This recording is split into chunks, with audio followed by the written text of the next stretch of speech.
My neighbor thinks she owns my apartment and called me a pervert after opening my package. I live in a block of 6 units, and about a month ago, the unit directly above mine went up for sale. The new owner moved in less than a week ago, and this morning, I found a note stuck to my door. At first, I thought it might be a friendly introduction from the new neighbor, but the contents were anything but welcoming. The note read, "Dear tenant, I have recently purchased this building and would like to introduce myself. My name is Karen. I consider myself a fair landlord, but here are my rules. Everyone must be in their units by 9 p.m. If you are out past this time, find other accommodation. No pets are allowed. If you have any, they must be relocated before I conduct an inspection, or I will call animal control. This is your only warning. I will conduct inspections once a month, and you must be present to answer any questions or face eviction. Failure to pay rent on time will result in eviction. If we all follow these rules, I'm sure we'll get along just fine. Sincerely, Karen." I was immediately alarmed, especially by the no pets rule since I have cats. For a moment, I panicked, thinking about rehoming them. But then I remembered that while it felt like we were renting before, we actually own our unit, as do all the other tenants. This new neighbor only owns her own unit, not the entire building.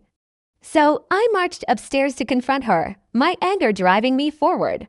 When she answered the door, she looked exactly like the stereotypical entitled neighbor, blonde hair, long brightly colored nails, and an air of superiority. I introduced myself and explained that I lived downstairs and wanted to discuss her note. She immediately started talking over me, dismissing my concerns as if they were trivial. She insisted that her note was just basic rules, and if I didn't like them, I could vacate the premises. I was beginning to think maybe I was wrong about her authority when another neighbor opened his door. He asked what was going on and if she could keep her noise down as he worked nights and was trying to sleep. I told him I was trying to explain to her that she didn't own the building and couldn't enforce her rules. He then explained to her, with surprising bluntness, that she was wrong. He was part of the strata committee similar to an HOA, and she had no right to impose rules on everyone. Her face went pale, and she gave us dirty looks before slamming her door. I thanked my neighbor for his help, and he remarked that he'd never seen someone so entitled. Things seemed quiet for a few days, and I hoped maybe she had settled down. Unfortunately, that wasn't the case. Each unit has one assigned parking space, and my boyfriend parks his car on the street while I park in our designated spot. We have one visitor spot in the small parking lot, which is usually empty. This morning, my boyfriend woke up to find the entitled neighbor arguing with another resident about parking. She demanded to park her second car in his assigned spot, threatening to have his car towed if he didn't move it. He refused, telling her she could use the visitor spot or park on the street. To avoid further conflict, he parked his car in our empty spot while I was at work. When I got home, I saw that she had parked poorly in the visitor spot, blocking the driveway. By the next morning, her car was towed, and while we don't know for sure, we suspect the neighbor she had argued with might have been responsible. Things took another turn when she targeted the shared laundry line. I had finally managed to wash and hang out several loads of laundry after a week of rain. When I went back outside an hour later, all my laundry had been taken down and was lying on the ground, dirtied, with my pegs and peg basket missing. I retrieved what I could and went upstairs to ask her if she had taken down my washing. She smugly informed me that she hadn't given me permission to use her line and suggested I should have asked. I calmly told her that the line is shared and she had no right to claim ownership.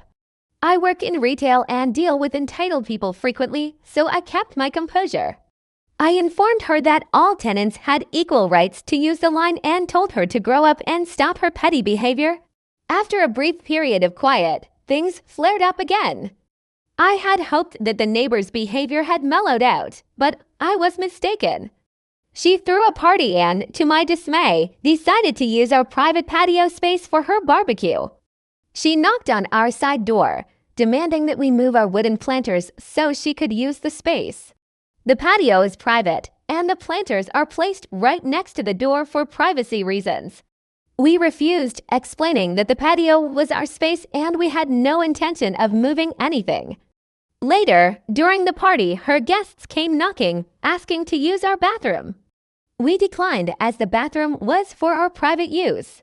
The neighbor later stormed down to our door, yelling that our refusal to accommodate her guests was unacceptable and threatening to call the police. My boyfriend, normally calm and collected, lost his temper and told her off. He warned her to stop bothering us, or he'd involve the police for harassment. One of her friends intervened, telling her to leave us alone and apologized before leaving. The party ended early, and the next day, we found our planters had been knocked over. The joke was on her, as the planters were filled with used cat litter, so she got an unexpected whiff of cat waste. Unfortunately, the saga didn't end there. Her car was rarely seen, and we thought she might have moved out. However, she reappeared recently. Last week, I tested positive for a virus and was isolating at home, feeling pretty miserable. My boyfriend was away most of Saturday picking up his new car and got home late in the afternoon. He parked his new car on the back lawn to wash it. I was watching through the sliding door when the neighbor started yelling at him for parking on her lawn. He told her to mind her own business and that he was finishing up. She didn't like his response and banged on our door, screaming that I needed to isolate elsewhere to avoid spreading my illness. I told her she couldn't evict us from our home and that her threats were likely empty. She stormed off, and we haven't heard from her since. We suspect it was an empty threat, as the police didn't show up. In the most recent development, I had been hoping the neighbor would settle down and we'd have some peace. Unfortunately, she proved me wrong. The building has 8 units in total.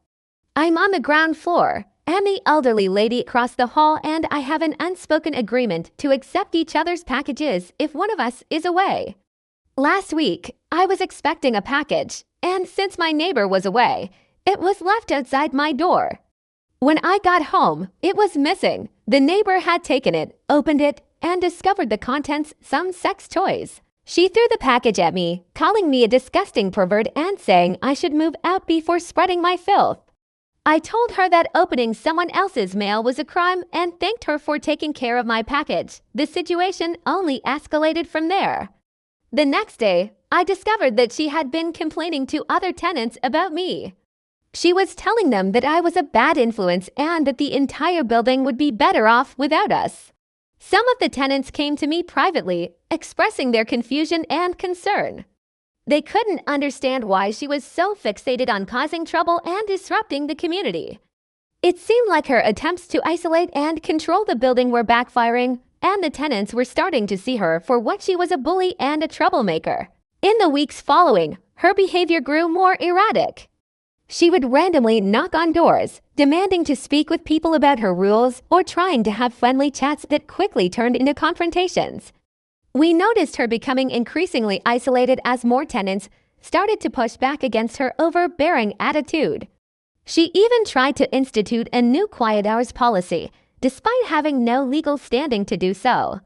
One evening, she organized a building meeting ostensibly to discuss community issues. However, it became clear that the meeting was a platform for her to vent her grievances and continue her campaign against what she perceived as disruptions in her perfect world. During the meeting, she made a public spectacle of reading out another neighbor's parking violations and made veiled threats about further inspections. It was clear that her grand plans to exert control over the building were failing, and she was becoming increasingly desperate. The other tenants began to rally together, forming a united front to stand up to her and assert their rights. We even started documenting her increasingly bizarre behavior and complaints to build a case in case things got worse. One particularly memorable incident occurred when she tried to hold a community cleanup event, which turned into an attempt to impose her own cleaning standards on everyone. The event was poorly attended, and those who did show up did so more out of curiosity than genuine support. By the end of the day, it was clear that her attempts to force her vision on the building had only served to push people further away. Despite all this, she continued to hover around, attempting to find new ways to create conflict or assert her authority. The situation had become a bizarre spectacle, with neighbors gossiping and sharing stories of her over-the-top demands and outbursts. It felt like living in a soap opera where the new tenant was the villain everyone loved to hate. Her attempts to control and bully us eventually became the talk of the building. Tenants who had previously kept to themselves began to bond over shared frustrations with her. We even saw a surprising act of solidarity when a few neighbors formed a committee to ensure that everyone's rights were respected and to address any issues in a more formalized manner. The neighbors' behavior had essentially united the building against her, and it was clear that she was on the outs. As time went on, her presence became more of an annoyance than a real threat. She continued her outlandish demands, but with the support of the other tenants, we were able to handle her antics with a combination of patience and assertiveness. We documented every incident, made sure to follow legal procedures, and kept our interactions with her as professional as possible. Ultimately, her time in the building seemed to be running out. The more she antagonized everyone, the more isolated she became. Her grand plans to reshape the building's community had backfired spectacularly, and it was becoming increasingly clear that her role in our building was unsustainable. We started to hear whispers of her contemplating moving out, and while we didn't know if it would happen soon, we couldn't help but feel a sense of cautious optimism. The situation had become a challenging ordeal, but it had also strengthened the community's resilience and unity.